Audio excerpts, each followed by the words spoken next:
I think that is so important because when you are walking with Jesus today, the chances that your will is his will are exponentially higher than when you're living in sin and walking according to the flesh. Sure.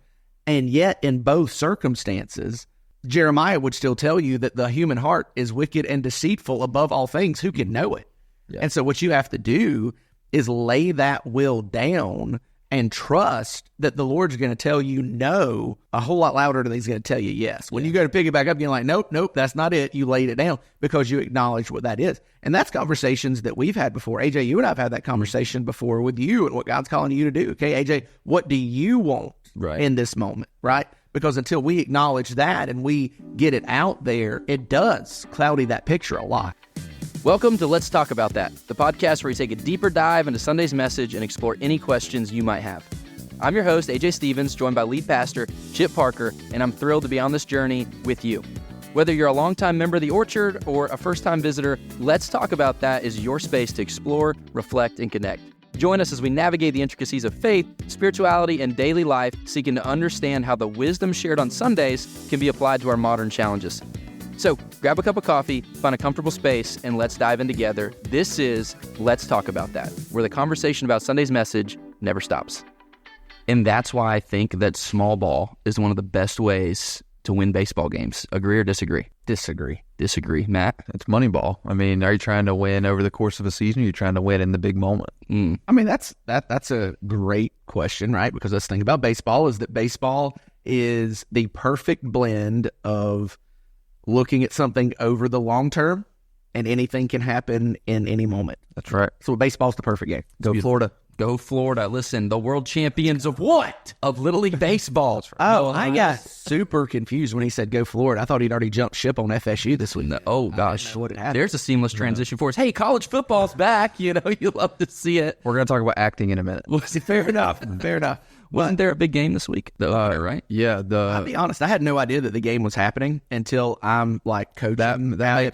That makes you and about 108 other people that went to Ireland. Yeah, right. I'm sitting there, and we're at the baseball field, and somebody's like, all right, it's tied at halftime. I'm like, who's tied at halftime? Yeah. Georgia Tech, to be fair. No, okay. Is that what it was? With Florida State. Matt's a Florida State fan, so we got to give him a little bit of ribbing here, but we also want to be very clear and have a disclaimer here. There will be no dividing lines between college football fan bases, so we love each other. We're one body in Christ, but it's good to get a little ribbing in here and there when it comes to college football. Here's the thing. I feel like I can be, even as a Gator fan, fairly objective right now, because I was the only Gator fan in our circles that had Matt's back about FSU should have made the playoffs. And Nick Saban. No, Nick Saban said he's not a Gator fan, and I don't think he runs in our circle. I'm just saying. He said it on game day. He said it to save face on game day because there was no changing it. And so he was like, this is a good PR stunt for me right here. Nothing they could do about it, but I'm just going to go ahead and align with it. However, I think that what makes it even worse for FSU is litigating that they're too good to be in the ACC. Which is not the argument, by the way. And then being, oh, no, it's not the argument, for sure. I mean, FSU should have been in the playoffs. No, I'm talking about they're not trying to say they're too good for the ACC. Oh, good, because they're the only team that's been in 17th place by themselves. Yeah.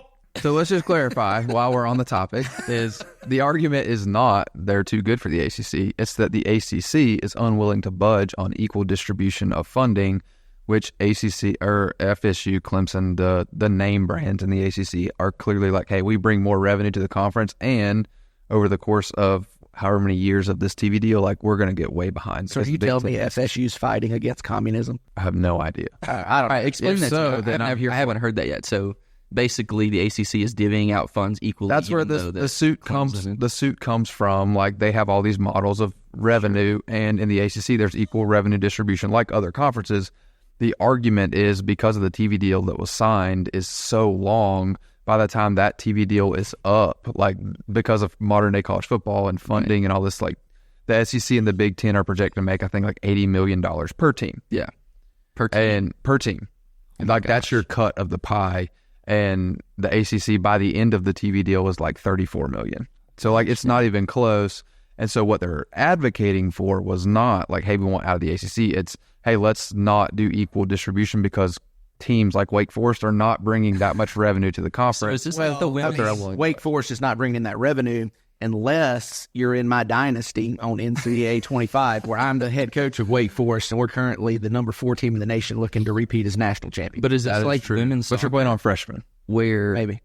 freshman? I played on All-American the other day, and it was much harder than varsity, which is still less Heisman. These cornerbacks teleport. Bro, I've been playing on Heisman. Teleport. It's wild. All right, listen. So is this like, though, the women's basketball, women's soccer thing where the ACC is not generating as much revenue as the Big Ten and SEC, and that's why there's not as big of a piece of the But where's the revenue coming from? It's not coming from people in the stands. It's coming from TV deals. TV deals? That's the whole argument. Same thing, yeah. I'm So, asking, is... again, I don't want to bore our listeners because We're recording? Yeah, we're recording. 4 minutes and 18 So here we are. Sorry. But so here, just boil it down, is it's not even the deal because the ACC network was like the Big Ten network, SEC network. Like everybody has their own conference network. That's fine. What happened was the ACC commissioner signed a deal and all the ADs signed off on it. So that's the pushback against FSU. But the TV deal goes through like 2030 something.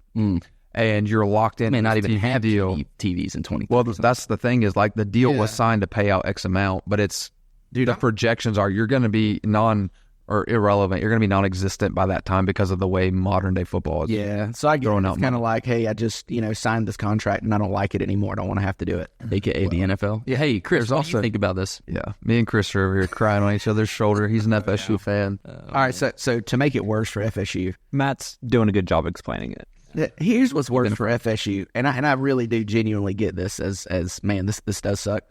Is now Florida and Miami have to play each other. And so one fan base is going to be unbearable after next weekend. Yeah, I mean, depending on who wins, because then we still play both those temes. So, yeah, I mean... That's what I'm saying. Like, at the end of next week... The beauty of it as an FSU fan is somebody's got to lose. Yeah. Like, there is I guess there is that side of it. Somebody's back. Somebody's going to... I mean, I just hope it's a certain fan base because I live in proximity to them. I don't know any Miami fans, Like, I just don't like Miami. Chip made a Miami joke the other day on Sunday, and we had like one person like... To be clear, there's not a lot of them here. There's not a lot in North Central Florida, but they are very loud. Look, I just want to say... I don't know how I feel about you, like, choosing to hate Florida over Miami. Like, I thought that was the one thing my wife and I bonded over is, like, no, neither one of us like Miami. Like, yeah. Well, here's the other kicker, though, is Florida's not in the ACC, and so there is more skin in the game for Florida State this week because now they have a loss in the ACC. Yeah. So, I mean, maybe like from a national perspective or like perception, but like honestly, as an FSU fan, and I can't speak for all of us, but like this was not, they're a top 10, they're a playoff contender. Honestly, that's not how I viewed the team. Yeah. I mean, you lose so much NFL production. Like I've been around college football enough to know that. My man's like, we're ranked in the top 10, but it's really hard. Top 10. He knew that. I did not blow out Georgia Tech. Natty, baby, keep us out of the playoffs this year. Again, just because of who I am, but to push back, everyone forgets that Georgia Tech only lost by 8 to Georgia, and they led the ACC, I don't know where they were nationally, in rushing almost 200 yards a game. So, that is part of quarterback led in touchdowns in the ACC. Yeah. But also turnovers. So, it was very wishy-washy. One of the worst defenses in the country, and turns out just changing schools doesn't make you be able to throw an intermediate or deep ball. Yeah. Well, their offensive line. But a lot of their defensive players also transferred schools. So, they did pick up the guys in the portal. So, bringing this thing back full circle, because a shout out JT Clark in the group chat. I get a lot of blowback from being the analyst. Yeah, shout out to JT. He's a big Georgia fan. He loves Grand Theft Auto. I started a Road to Glory in Georgia, and the first scene was Grand Theft Auto, like street racing. So it was wild. Oh my gosh. That's part of their NIL package now, Georgia. They get immunity from the criminal justice system. Texas gets to take pictures with Lamborghinis. Georgia gets to drive them. Golly. All right. Here we are. Top rope. I was going to say, back to the whole conversation that started us about analytics and does small ball win games. Specifically, what we were talking about when AJ unknowingly punched record is do you bunt with the ghost runner on second, right? The Manfred runner. Yeah. The answer is analytics show you it depends on if you're home or away. Away, that runner scores 58% of the time. If you swing away, 55% of the time.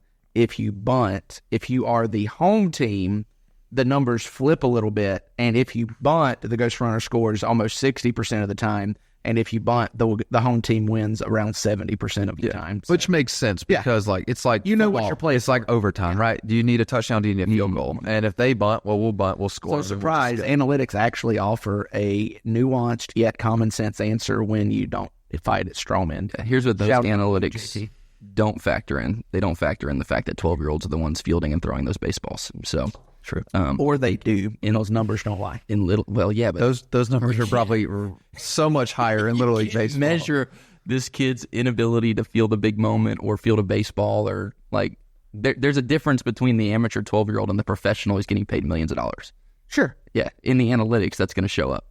Well, if we had data on the 12U, that would show up in the analytics. We do have data. Case study. We have a 1-for-1. You should always bunt, and you're going to win the Little League World Series. Yeah. SSS. Go Florida. Small ball. Sample size. If you're out there and you're a Little League coach and you're listening, if you can make the other team touch the ball twice, it's always the right move. 100%. Make them pick it up. Make them catch it. 100%.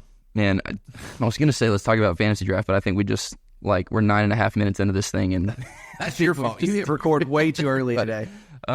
Listen, we just got done yesterday announcing O-Day, officially, formally via video. And the reason I want to bring that up is because we have Chris in the room who is accurately named the Deucer and put together that entire gem of a video. Hey, shout out to you, Chris. You crushed that big guy. Yeah. Thank you. Chris, tell us what your most difficult obstacle was to overcome on our end in that video. Y'all say? What did you, you're making lemonade, right? So what was the most difficult obstacle you had to overcome? Give the people an inside look. Right, yeah. A, lighting. B, it did start to rain, so we have camera gear. Or 3, the actors. acting with no AB3. Yeah, we did. Love that. Love that. I thought the most difficult thing would be the camera angle trying to get me as I was getting all that air. You know? Yeah. It revealed some. Chris doesn't know.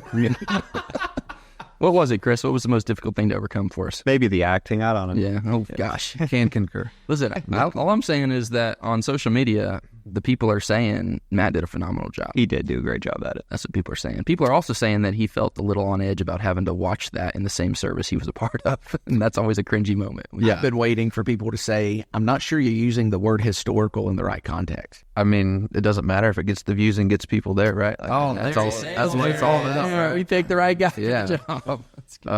Yeah, it was weird. I woke up this morning, I went out of my house, and there's a bunch of people waiting with cameras. So this is different. Yeah. No, I even tried to get Lucas to do the closing yesterday. Like, hey, we're gonna do the video, and what I was really trying to do was I'm gonna slip out and I'm gonna greet people in the lobby on the way out, so I don't have to watch this. But he didn't take the bait. So I'm just not sure. I just had to stay on the stage. Next Orchard T-shirts may need to be Matt saying, "What's it gonna take to get you to the Orchard?" I love it. Just to be, gorgeous head to put on a shirt, right? That's the guy we have on staff, probably. Guy. It's worth it. Chris, why don't you tell us a little bit about O-Day? What are some of those amenities that are going to be happening there, since I think you had the event thing pulled up fresh, and maybe you don't now, maybe you clicked out of it. But yeah. As far as we got basketball, volleyball, the blasters, the gel blasters. Oh, the gel blasters going to be a hit. Are you getting on the blob? I'm not getting on the blob. Yeah. What? I will record people on the blob. I think it should be a requirement for everyone on staff or partially on staff to get on the blob. So Chris, Eddie included. Look, Eddie, that was the game plan. Yeah. Just so everybody knows, hey, you're listening to the podcast. We're going to pull back the curtain for you for a minute. Eddie was the guy who's supposed to be on the blob, not Matt. Yeah. But Eddie was like, I got a funeral. Come on. Yeah, Eddie, we about had him talked into it. I think if he was there, he might have at least entertained it, but he would have entertained it once. I'm confident he would have been on one and done with that. So it'll be a good time. I'm excited about that. So, AJ, you mentioned in Lake City, I think maybe just in one service, hey, some people are saying that Matt squealed like a little girl. Yeah, when he got that's what people are saying. And the video confirmed actually, right? that was a sound effect, I believe. No, I think Lucas gave the actual sound effect. Came right from the audio and the camera. Yeah, I don't know. I picked up the drone, picked it up. No, I'm going to defend myself. But what I was going to press into is, I didn't catch it in service, but I went back and watched it after Chris posted it on social media, and pretty sure you can hear AJ squeal like a little girl when he gets hit by the jail blaster. Actually, didn't get hit. I got missed every single time. So is that Lucas giving a little squeal? Probably so, because Lucas did get hit. That checks out because he also squealed when he got launched. We didn't have video of him aired getting launched on the blob, and we have the footage. Video. We have the footage. It just wasn't aired. Yeah, we have behind the scenes footage for we that. have it.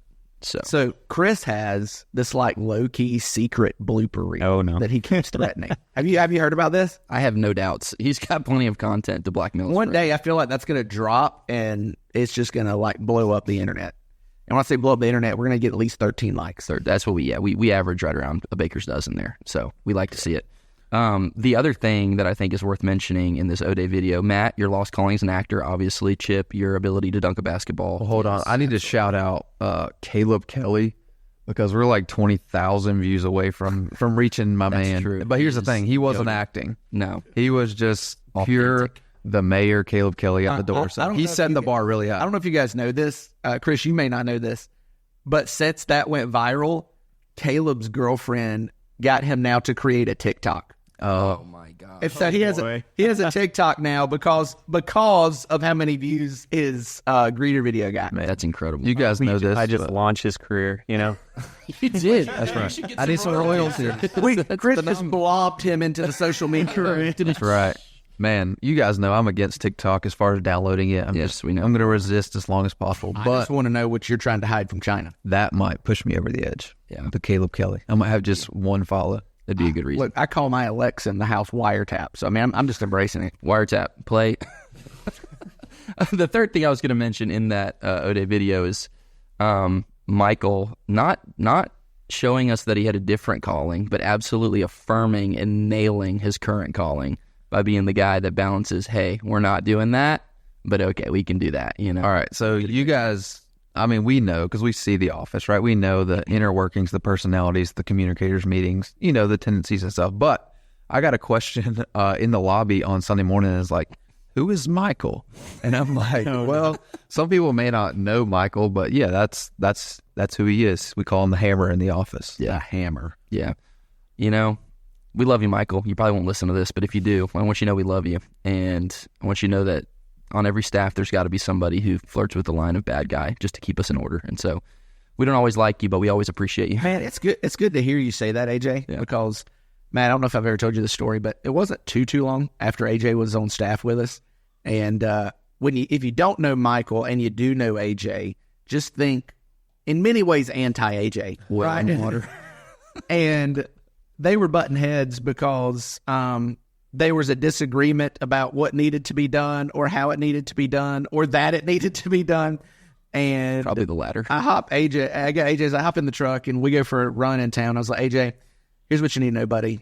You and I, we're a lot alike. And I don't know if most people can tell that from the outside looking in, but AJ and I have a lot of similarities. And I said, you and I, we need guys like Michael around us to keep from burning the world down. Yeah, it's true. And that's what Michael does. He keeps us from burning the orchard down. And so, man, it's good to hear you years later. Yeah. But I can appreciate that because you guys are a lot alike. Well, I'm probably share a lot of those personality type A moments with Michael. So. Yeah, you do. Oh, wow. Somebody's just going to out themselves. I Man, love it. this is good. This is good. Everybody's shocked by the guy who said black coffee is my flavor. Yeah, counselors are listening to this just chomping at the bit right now. I need to get on this dynamic. A case study I can write a book on. Yes. But all that to say, coming full circle, be at O-Day, September 8th. It's going to be a blast. You're not going to regret it. You're going to have a good time. Bring your kids. Watch your kids, but bring your kids. Some people may say make sure you're there on time. Yeah. Yes. People are saying that there's going to be some people are just saying. incentive to be there on time. There's incentive to What be time there is on time? on time. 2:00. 2:00. And Doors open. Baseball Gates coach open. told me on time is 15 minutes before on time. Yeah. So Yeah, I feel that, but I'm still going to say 2:00 because we got to get there from church. Yeah. To be clear, if you are earlier than 2:00 this time, there's no incentive or benefit. Yeah. so you see the booth open up. Yeah, man. Okay, so we're pivoting a little bit here, and this is where we kind of transition. I haven't found a way to smoothly transition us yet. We never really have a good clear cut. Here's the way. Okay, subtly now transition. serious. Yeah, I know. Other than all right, we're gonna cut the head off and we're gonna move here. But I'm gonna Much like the transition. blob, we're just jumping it. Just jumping. We're just jumping it. There it is. Here we go. Okay, there's the smooth transition we're looking for.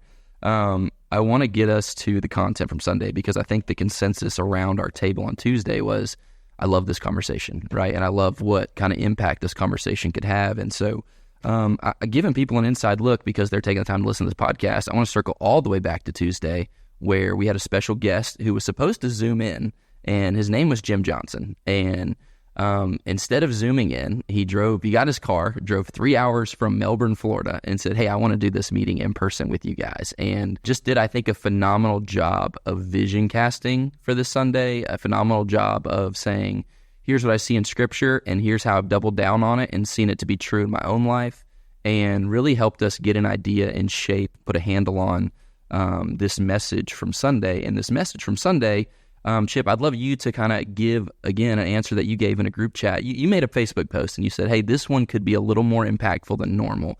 And one of our buddies actually pushed believe back. the word that I caught a stray for was transformational. Yeah, transformational, which you shouldn't catch a stray because hopefully everything we do is transformational. Well, hopefully you read Romans chapter 12. But anyway, that's just me. With that said, in your Facebook post, you kind of alluded this is going to be a above average Sunday, I guess, in a way. Yeah, call it what you said. And I would love for you, because I think you did a good job of defending that in that conversation. Well, what are some of the factors that you think made Sunday or could make a message like we had Sunday a little more impactful than normal? Yeah, so the illustration that I used with the staff, and I think I've even shared on the podcast about just Sundays in church world, is 32 trap, right? 32 trap, 3 yards in a cloud of dust, looking for the time that you just break it. All right, hold on. 32 trap is like running the same play over and over, waiting for it to break. That's right. I'm here to tell you as an FSU fan that doesn't work. Well, that doesn't work when the play that you run over and over is throwing the ball 2 yards behind the line of scrimmage and hoping you have talent to break it when all your talent just went to the NFL. Sorry, I digress. Continue. Make a spiritual point. 32 trap. Now, so here's the thing about 32 trap.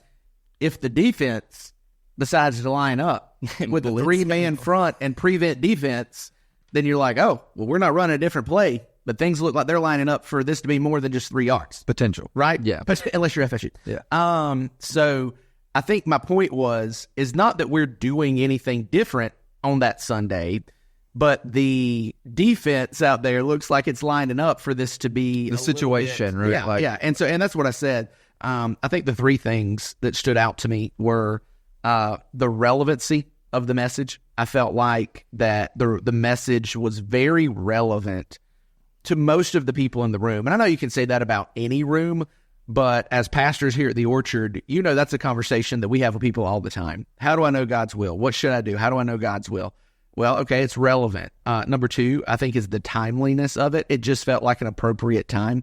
AJ alluded to this was something that during the Location Pastor series in July that he felt like that we needed to hit on a little bit, And so I think there's a timeliness there. And then the other, and just it is what it is, push back. If you're, a pastor listening to this, saying, hey, I want to find out what these guys are, and this makes you think that we're like liberal or woke or practical or pragmatic or whatever, talk to me about it. But at the end of the day, it is what it is. The delivery of the content can either enhance or diminish the content in many ways.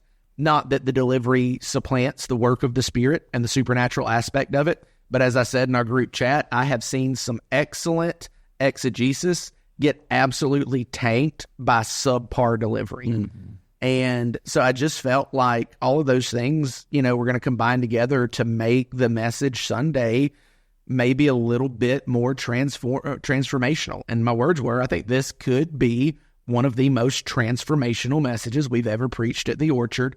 And I think it is, because of the relevancy, the timeliness, the passion that was in the room Tuesday around the delivery, and the fact that if you understand the point we were making Sunday, it has massive implications for your Christian journey. Yeah. Honestly, for me, I felt that same thing. Like, I don't know, spiritually speaking, like, I'm not saying you live your life by your feelings, right? We talk about that. Like, there's feelings can lie to you, all that stuff. But like, it's almost like you just sense that this message, again, is so impactful. But for me, I thought about it over and over throughout the week. I think it was the simplicity of it, right? Like, it's such a simple message, or even illustration, we might say. Like, if you look at the text, like, it's an illustration of following Jesus. Where do you want us to go, and how do you want us to do this? But like, it was so simple, but like you said, Chip, the implications are massive. Yeah. And I think that's just a recipe for us to get excited is, this is not, sometimes you're slugging your way through a message and you're like, man, I got to explain this concept. I got to go to, really paint this picture. And like, sometimes the preparation to make the point, it just takes a lot of effort. And I think that was one of the things is like, the message was there. It's an illustration of following Jesus and what it looks like. But like, I don't have to do a ton to unpack this. Like it's so simple that I can pour all my effort and all my intensity and all my energy and all my desire into the implications of this. What does it look like in your life? Yeah. And I think that's just a recipe, so to speak, like a 32 trap situationally. Yeah. Mm-hmm. It was just a recipe to be really excited because, like, man, this is the Bible. I can literally just read it and it almost makes the point for itself. I just have to steward this, well as far as like helping us connect the dots. And Chris, you were not in our Tuesday meeting, but you did get to sit in on it Sunday. So I'd love to hear like maybe some of your thoughts. Was it the simplicity of it? What was it about Sunday that stood out to you that made it so impactful? Just any thoughts that you would have? Well, I got to listen to it twice. Yeah. From two different pastors. Okay. So I got to hear online what Chip spoke, and then to see the little bit of difference that Matt spoke about it. I like both that I was able to hear more of like the background of like Abraham, Moses, Yeah. and getting to hear a little bit of that background of those situations, which I could go into, or if y'all want to talk about. I liked Matt's illustration of going to get the mail, telling his daughter like, "Oh, we're gonna go get the mail," and she runs off and goes to get the mail. Right. And so the next time he's like, "Well, let's go on a walk together." Yeah. And I felt like that's like a big takeaway that you could do in like multiple aspects of your life, even with like your spouse. Like, let's spend time together. It's Right. the same kind of building relationship with God. The idea that it's about the journey, Yeah. not just the end goal. Mm-hmm. Like this relationship with Jesus is not a means to an end. It is the end itself, that we walk with Jesus, that we dive into that and desire that. It's good. I like that. So maybe walk through, either you guys, some of that progression between, Abraham, Moses, David, because that was kind of the point we're making. So overall in this sermon, I'm not sure we've been explicitly clear about this yet, but the idea from this sermon was, in order to discover your purpose, God's will, your purpose from God, you really just need to walk with him, and you really need to be open to what he says instead of trying to have a program, a process, a system in place. And so maybe walk through those three guys in particular, the two of you throughout Scripture, that kind of show how that process can look and how that process should look. Yeah, I think that when you look at Scripture, in many ways, Scripture is a progressive revelation of who God is and what our relationship with him looks like. Not that one part is more true than the other part, but you can really kind of see almost like layers peeled back, and the next generation, they get it a little bit more. So just helpful, maybe illustration of what you mean by progressive illustration. It's like watching the artist, right? When he starts or she starts, like it's a blank canvas, and it's like, I see a color, but I don't really see anything. But then as time goes on, you can see the picture more clearly. And I think that's what you mean by progressive revelation, Absolutely. right? As time goes on as humans, we just see more clearly the character of God because there's more interactions with people. There's more scripture recorded for us. We have the Bible in its completion. So, like, of course, for us, we can see more clearly than maybe, Genesis and Exodus hasn't happened yet. Yeah, and that's what, the author of Hebrews says. In previous days, God spoke to us in many times in many ways. But in these last days, he's spoken to us through his son, So it's that progressive revealing. And you see that when you march through the timeline of Scripture, looking at Abraham, right? Abraham was very certain on the what God was calling him to do. That was be the father of a nation, and the where he wanted him to go, which was the promised land. But Abraham never understood the how.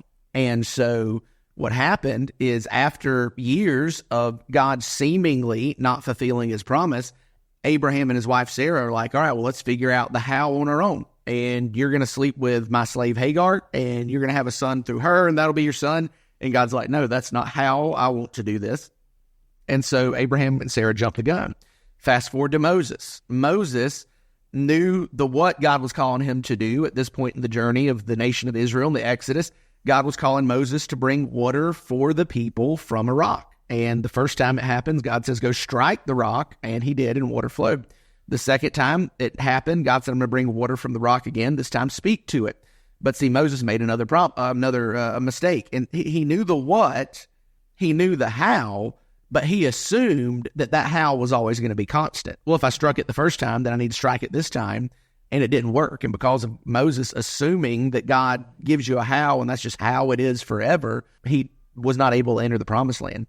Fast forward to King David, king after God's own heart, the most famous king of the nation of Israel. Right after he is made king at 30 years old, the Philistines, the arch enemy of the country, comes against him in the Rephaim Valley. And David goes to God and says, okay, what do you want me to do? And then how do you want me to do it? And God says, hey, attack them directly. I'm going to be with you. David does it. He's successful. very shortly after, we don't know if it's days, weeks, months, years, whatever, very shortly after, the Philistines do the same thing. They gather in the Rephaim Valley, but this time David doesn't assume the what or the how. And so he goes to God and says, okay, how do you want me to come against them this time? And God says, okay, you're going to go around behind them. I'm going to go ahead of you. When you hear noise and the sound of the trees, then you come. So David was obedient. He saw a victory. So we see that progression of Abraham knew the what, but not the how. So he tried to figure the how out on his own. That's not the move. Moses knew the what and heard the how, and then he assumed that the how doesn't change because, well, if God told me how to do it one time, I'm just going to do it that way every time. And then David finally got to the point where he said, all right, it's not just the what or the how in the same situation, but do you want to do it the same way this time? And God said, no, let's do it different this time. And the point we made in the message Sunday is that the reason God does that is so that we stay dependent on him. And Matt, as you talked about in your illustration, not go straight to the mailbox, so to speak. So what are some of the implications of that? Like, why is it so important, Matt, to not have the how or not assume the how? Why do you think God mixes up the methods so much? I'll just take a second, maybe unpack some of that. Well, I mean, it's exactly what Chip said. It's like we remain dependent on him. And it's not that he's like some weird guy who finds joy, like, oh, you have to be dependent. But like that's our joy. That's our heart is for him. Like, we follow him. And I think there's a misconception in the Bible Belt South especially, is that, a group of guys sat around the table and they came up with a list of rules of what you can and can't do. And like, we view the Bible as a list of rules. And one of the points I made Sunday was, if you read the Bible, it's not a list of rules what you can and can't do. It's people who are convinced they heard from God and acted accordingly or didn't act accordingly, right? And sometimes that's directly Moses. God spoke to me through this bush. What does that look like in his life? It looks like going to the king of Egypt and saying, hey, let these people go. Like, that's monumental as far as like what he was convinced to do, but he was convinced he did that because he heard from God. One of my favorite things I've heard Matt say that kind of goes in line with this is like, the Bible is not so much a book of rules as it is a historical Game of Thrones. Like, I mean, that when you read it, like, it's that kind of story, not all right, this is how you don't have fun. Yeah, so to answer the question about implications, I want to paint this picture, and this is something that I've lived personally. So I had some guys, I call them my friends, but they're Jehovah's Witnesses, and they come to my house. And one of the conversations that we had one day, I was trying to emphasize to them this very idea, like we follow Jesus. He is Lord. He is King. We talked about that in week 1. Are you King? Like, he is King. Therefore, he calls the shots. I am a servant. I am submissive to him and his will. Like, that's what it means for him to be Lord of my life. And so in kind of walking through this conversation with them and their theological context and all that stuff, I asked him the question. I said, what if God told you to kill? And his response was, well, he would never do that. And I think, like, in context, yes, we would agree with that. But then here's the thing. But did God ever command that? Why was Saul removed from the kingship? Because he did not obey what God told him to do, and it's to slaughter, to wipe out everything, right? And then all of a sudden, here comes, I think it was Samuel the prophet, and he's like, why do I hear donkeys and sheep in the background? Well, that's because I didn't do what God told me to do.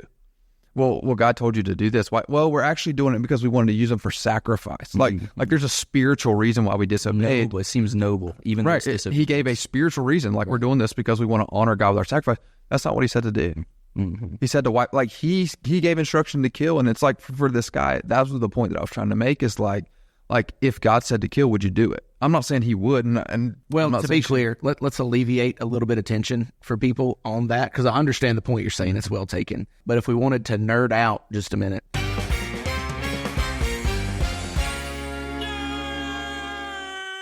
I think that when you look at the Hebrew of the 10 Commandments, thou shalt not kill, it is not thou shalt not kill. The more proper English translation is murder. Right? Thou shalt not murder. And I think so the idea is it's never God saying don't take a life, right? Because obviously we see exactly what you said. God tell Saul to do that, and he doesn't, right? He has a sanctified, baptized reason for why he doesn't. But at the end of the day, agreed with the principle, God's not going to command you to do something he expressly forbids in his word. But what you're talking with this guy about is getting to a deeper point than that. Yeah, 100%. And again, not to confuse the illustration, I'm not saying God told you to go and like murder someone. Like, that's not the point. The point is this. Okay, good. That's what we were trying to avoid. So let me say that. Chris, can you play that back? Say it twice. 2 times. But here was the point I was making to this guy. Is your allegiance to who you think God is, or is your allegiance to God? Like is your obedience to God. If God said this, then this is what I'm going to do. Yeah. I mean, think about Abraham and Isaac. That's exactly what God told him to do, and he acted in obedience to what God told him to do, thinking like, hey, well, God can raise the dead, like he can bring him back to like I'm going to do what God said. I don't know how it's going to play out. But if Abraham had in his head this preconceived idea of God would never do this, then I lack obedience in that moment because I think, well, God, there's no way. There's no way that could be happening. There's got to be a different angle God's working. Maybe I can figure that out on my own before I do something irrational. Right. And this is not, to be clear, this is not the point of the message on Sunday directly, but the idea is this. Are we following Jesus?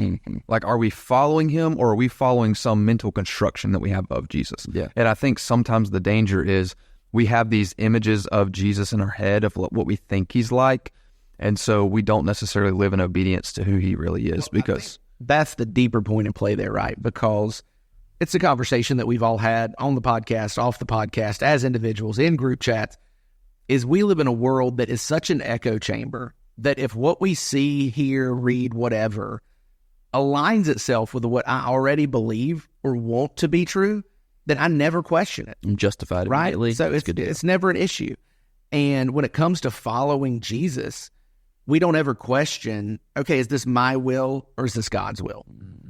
And one of the things that Jim told us, and I didn't bring out in the message Sunday, but I'm not sure if you did. I know Pastor Eddie brought it out in the message in Branford, is one of the biggest obstacles to God's will in my life is my will in my life and my inability to distinguish between the two.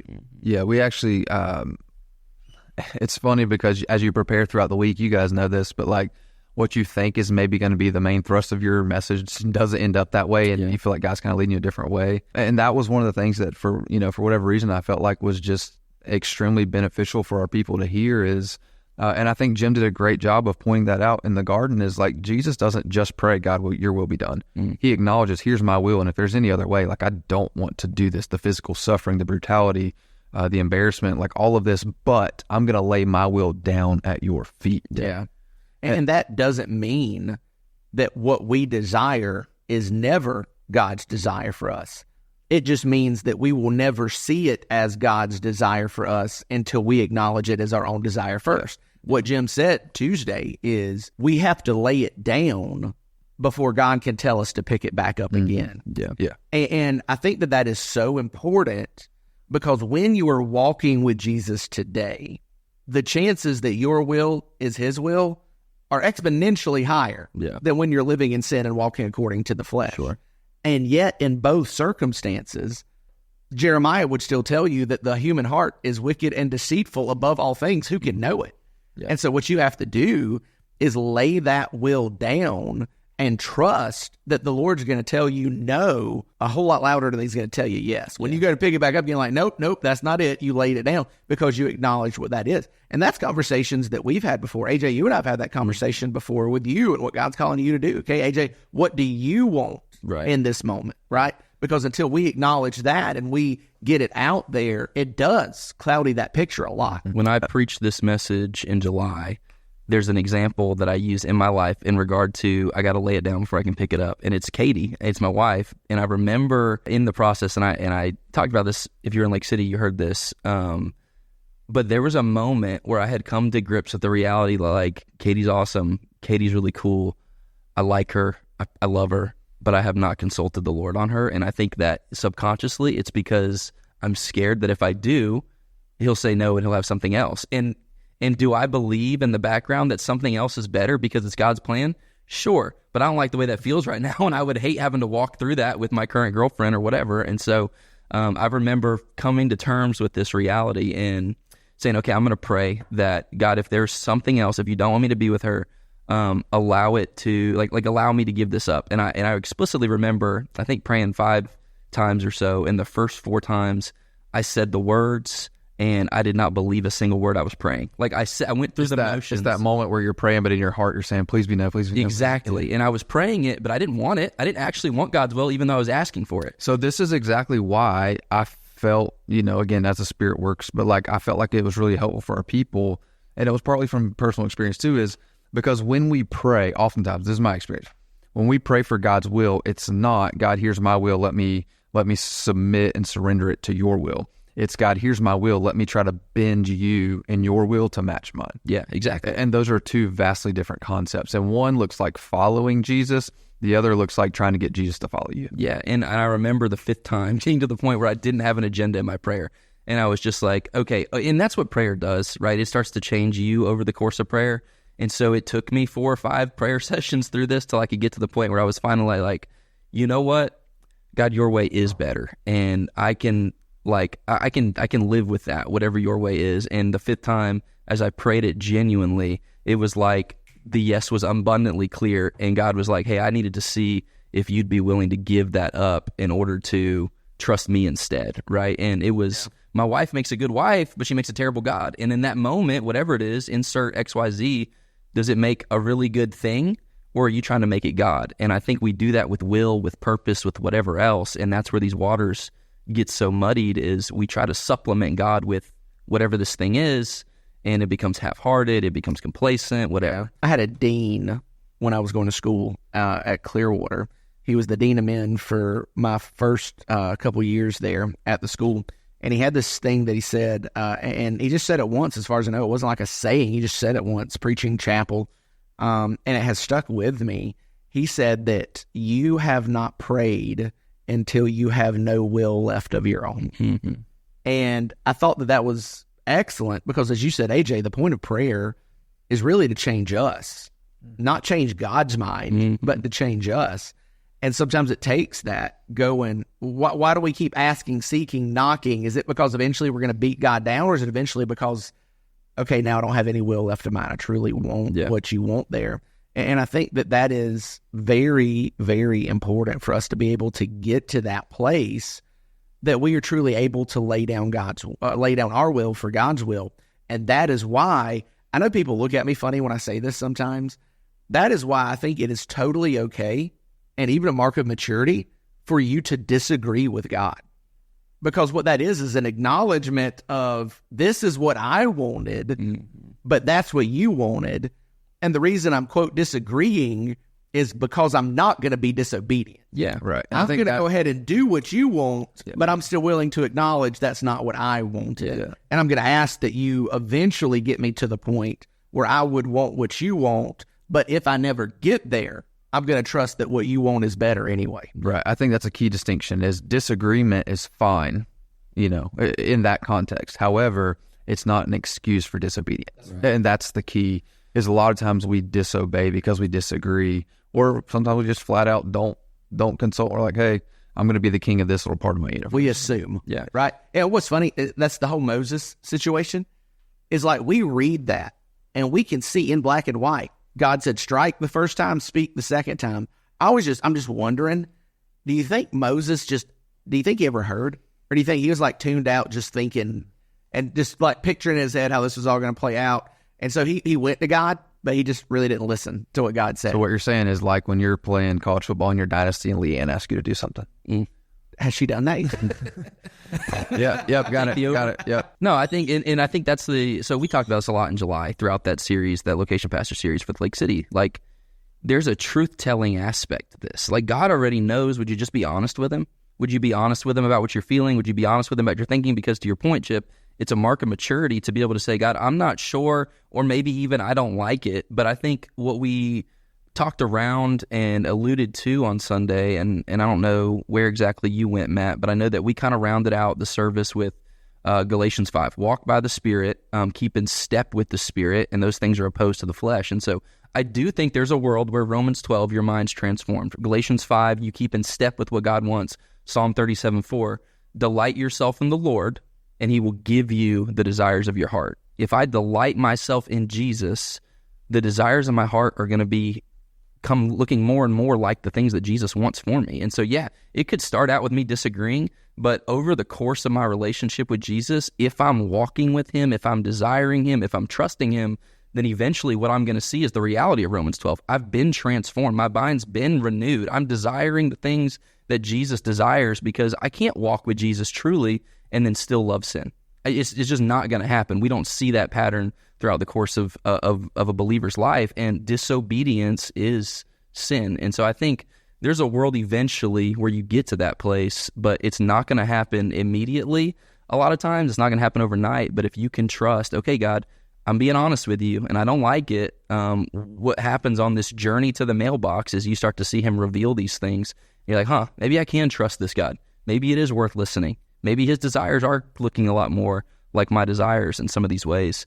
But I would ask you as a question, because we have the luxury of Scripture, and we have the luxury that Abraham didn't have. We have the luxury that Moses didn't have. We have the luxury that, in many ways, on the other side of the cross, David didn't have. And we see this progression. We see the reality of, okay, God, I've seen what you've done. I see what you desire out of me, and I want to do that. And if that's true, and we see this in Scripture, why do you think we are so inclined not to even have the conversation with God about what he wants for us, about what he wants us to do in 2024? When we have the full canon, we have the illumination of the Spirit all over Scripture, why do you think we still withhold the desire to say, hey, God, I'm going to ask you what you want?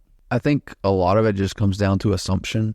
I mean, and when I say assumption, that's a loaded term, because it could be, well, God, you did it this way in the past, so I don't need to ask you because I know how to do it now. You showed me how to do it then, right? And so maybe there's assumption, like Chip said, the how is always the same and never changes. Well, that's an assumption.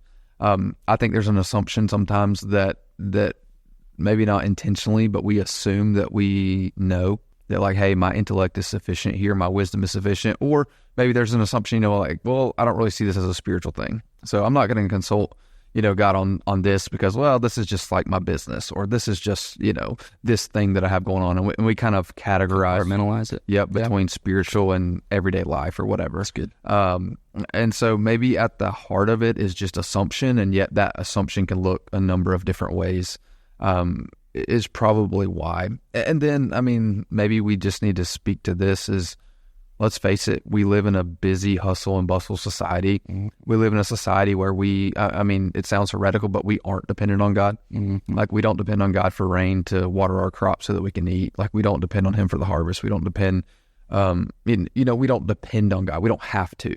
And yet there are places in the world where quite literally believers are, almost crying out to God because they literally need him to come through for daily living or whatever. Like, it's so easy to survive in the West and in the U.S. that, like, it's almost like God gets pushed to the back of our minds, even if it's not intentionally. He's our Hail Mary, not our day-to-day. Yeah, well, it's just easy. I think you're 100% right about the busyness being a part of it. I think I would lean into the tension a little bit, though, that I think the primary reason that we often do not ask God is because we are very bad at living in the space between the two extremes. And I talked about these two extremes on Sunday, Matt, and it is, number one, there's the extreme, and I would say for the believer, that you only ask Jesus what he wants in the very big milestone moments of your life, right? Where do I go to school? Who do I marry? Should I take this job? Do I buy this house? And then once we get an answer, we run to the mailbox without him saying, okay, I got my directive, let's go. Mm-hmm. The other extreme is that we are paralyzed to make any decision without, God, I need to know your will. And what I said Sunday is, do I have Cheerios or Frosted Flakes this morning? It's 12:30 in the afternoon, but I still hadn't had breakfast because, God, I'm not sure I've heard from you yet. Do I need to eat Cheerios or Frosted Flakes? And I know that seems very out there and silly, but the truth of the matter is I have sat at the table with men and women who are paralyzed to make a decision in their life for fear of stepping outside of God's will. And so I think that the best space for us to live the Christian life is in between those two. We're just terrible at it because we're always going to default to one or the other. And I think that's what makes it so hard. It's if you're going to default to one or the other, it's a whole lot easier to default to I'm just going to ask the big questions about God. What do you want? Yeah. And so I think that there is a tension there, right? Does God have a will for my life? Does he has a how? Absolutely. But does that mean that I have to intentionally seek after the how God wants me to do X, Y, and Z in every minute of my life? Well, at the risk of sounding heretical, no. I don't need to ask God, should I turn on my blinker before I make this turn? That God, should I tip the waitress? AJ, you gave a great illustration in our Tuesday meeting. You didn't preach this week. You gave a great illustration of this in our Tuesday meeting. I think you absolutely nailed it. What we mean is that we don't necessarily want to go and point blank, God, should I this or this with every decision we have to make in our life.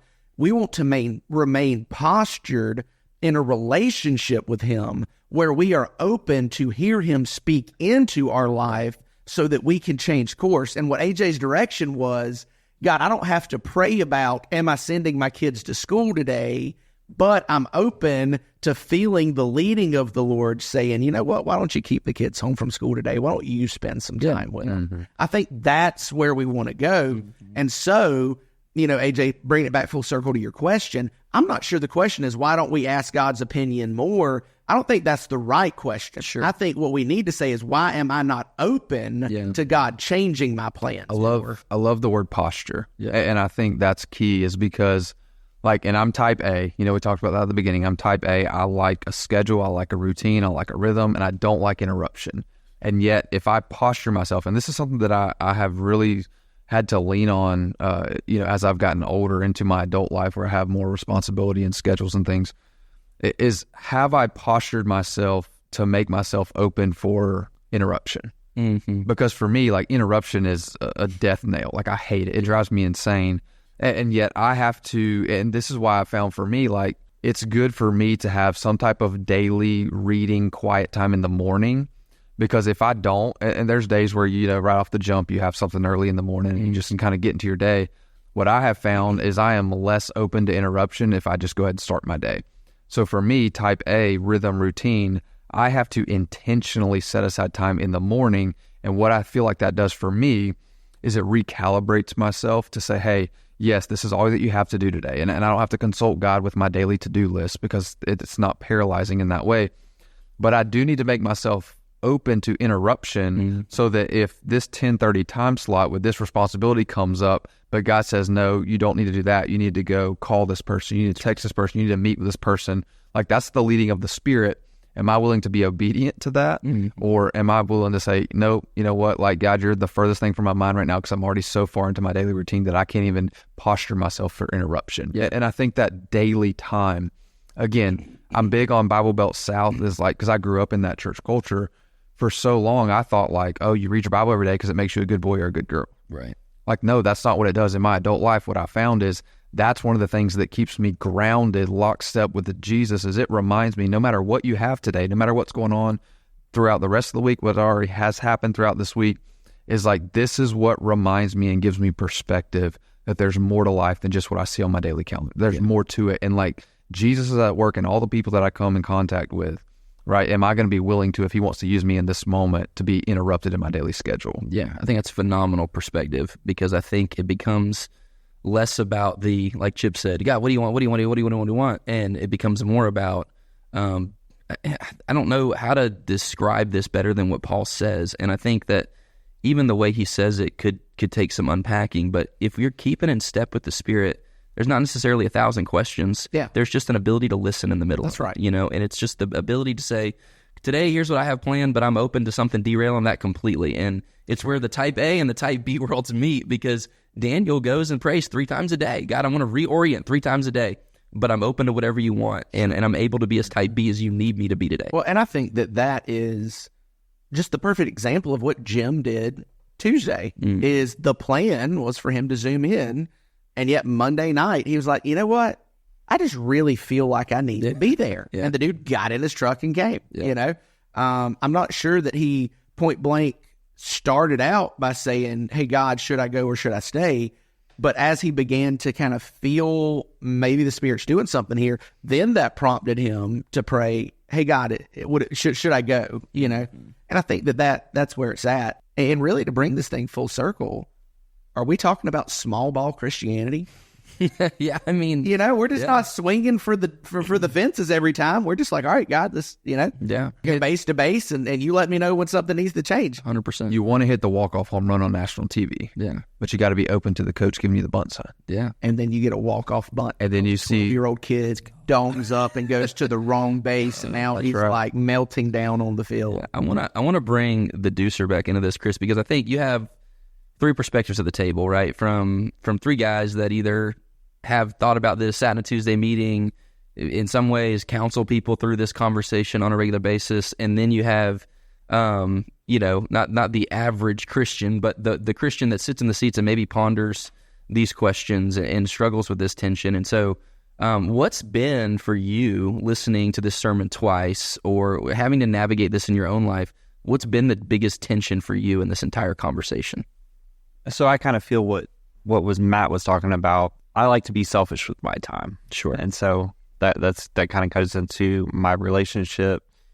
Like I want time for myself. That's kind of a personality thing. So we factor that in throughout the week, but I have to kind of make sure that I'm managing it so that I'm giving time to my relationships. And one of those is with Jesus. Mm-hmm. So that's kind of a tension that I have to face, is like making sure that I'm not being selfish with what I want to do, be alone, let's say, making sure I'm managing those relationships. Tie back to kind of the daily walk.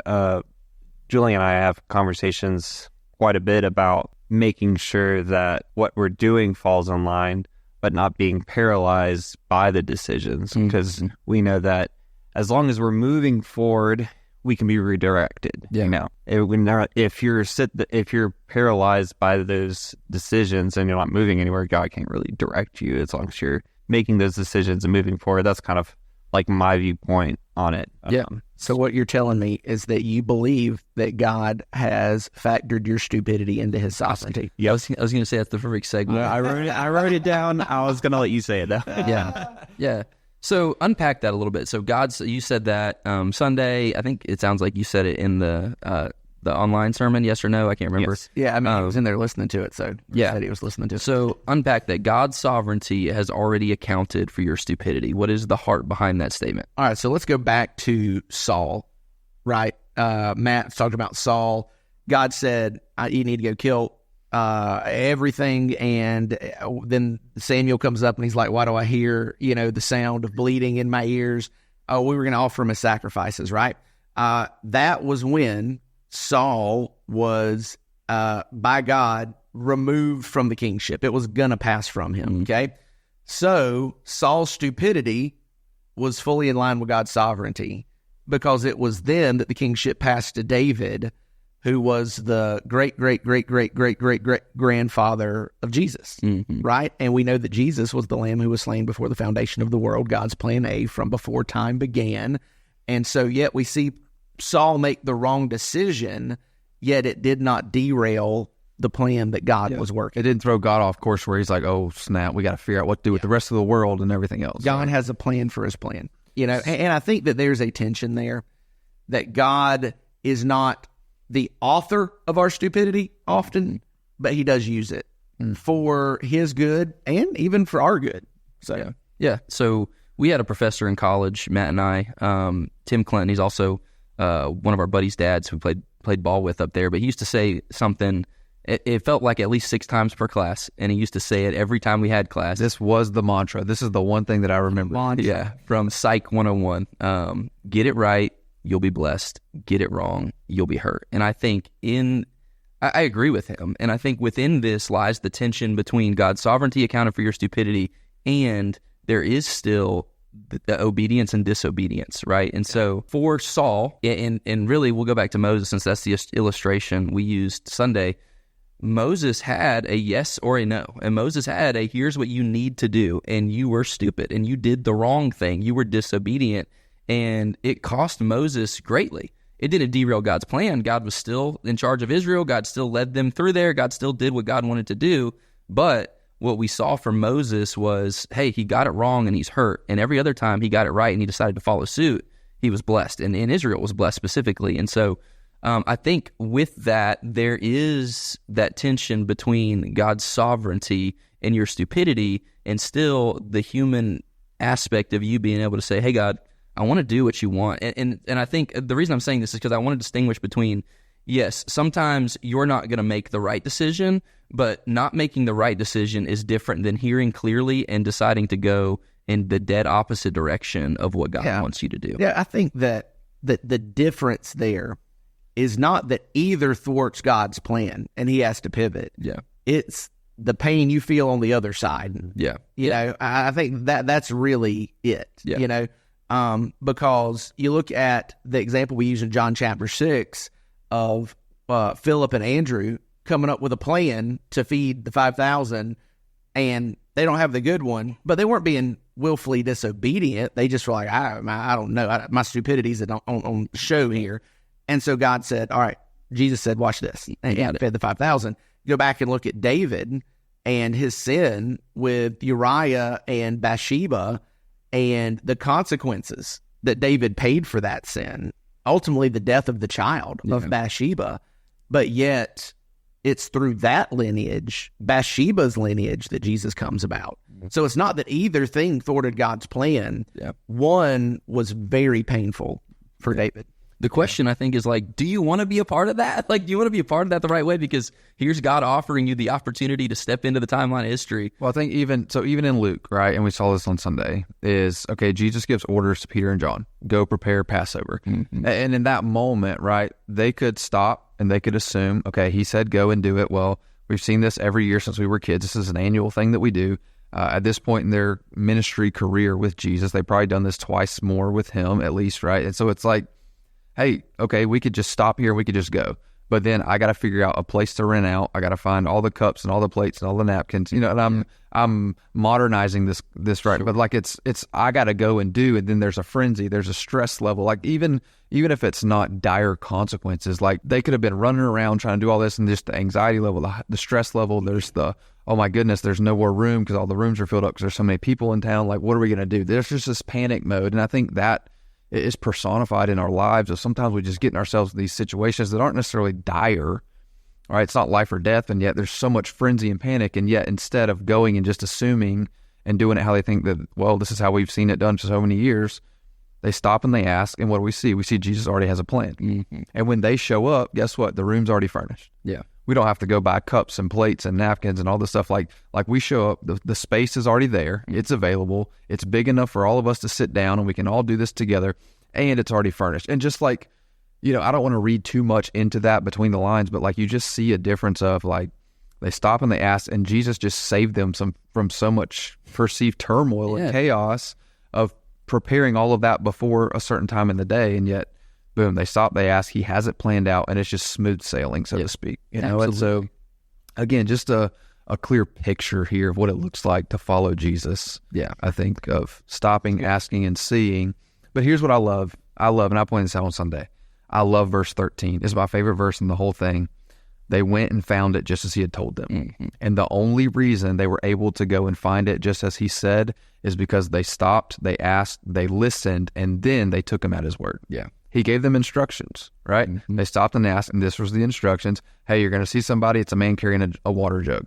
All right. I don't know what Jerusalem looks like, but like, hey, there's a guy and he's carrying a water jug. Just follow him. Yeah. Okay. I guess, right? Like, there's the guy. Let's just go follow him. Can I stop you for just a second? Because I'd never considered this in my life. And a guy from Lake City, Bob Beekle, we've mentioned he has some nuggets after service.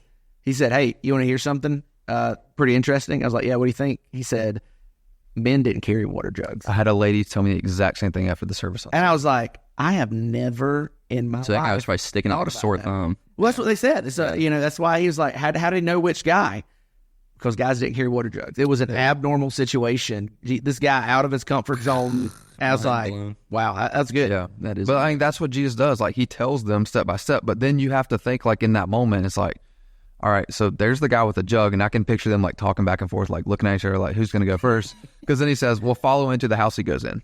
Like, hey, guy, we don't know. Let me follow you into the house that I'm in. Modern day stalking. You know what I mean? But like, this is the picture of following Jesus. He doesn't tell them, hey, where do you want us to go prepare? Well, actually, there's going to be everything, like, just go to this guy. Here's his address. No, he says, find the guy with the water jug, follow him into the house, tell the owner why you're here, and he's going to show you upstairs. I tell people all of the time, quit trying to give Jesus the last yes and just give him the next yes. Yep. What is the next yes? That's good. You know what I mean? One more time. Quit trying to give Jesus the last yes and give him the next yes. Because Jesus, and I use the chessboard analogy, and it's probably got a ton of errors in it, but there's a chessboard set up, and God knows exactly what the next move is. He's asking you to make it because he's got a guy with a water jug lined up, and he's got an Ethiopian eunuch on the way from down the desert road. Like, are those like new chess pieces that I missed? Did we jump the illustration? You know what I mean? This is very modern. Yeah. Very eclectic. It's like, hey, man, AI.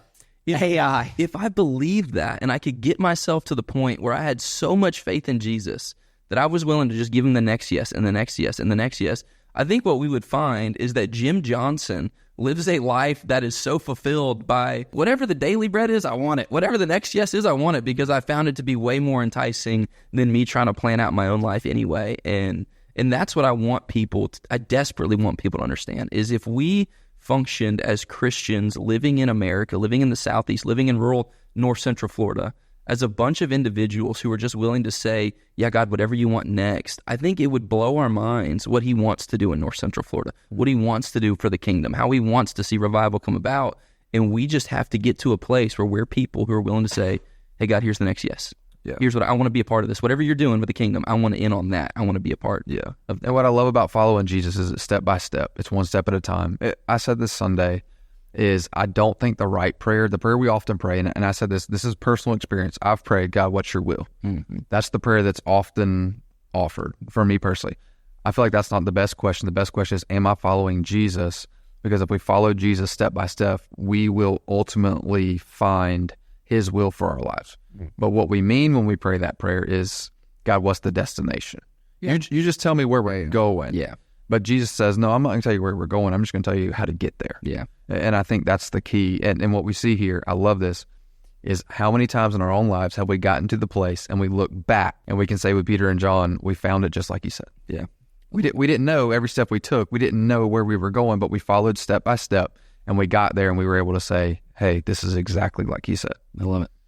I love it. So that's good. That's good. Question. Where did Noah keep the bees on the ark? I think he's talking to you, Chris. Were they carpenter bees? Because it's a really easy answer if they were. Chris? I have no idea. In the archives. All right, see you next week. Oh, man. I figured that would wind us down. Here's what I would say we round this out with, and you guys speak into this. Chip, your takeaway in Lake City was just worry about walking with Jesus today.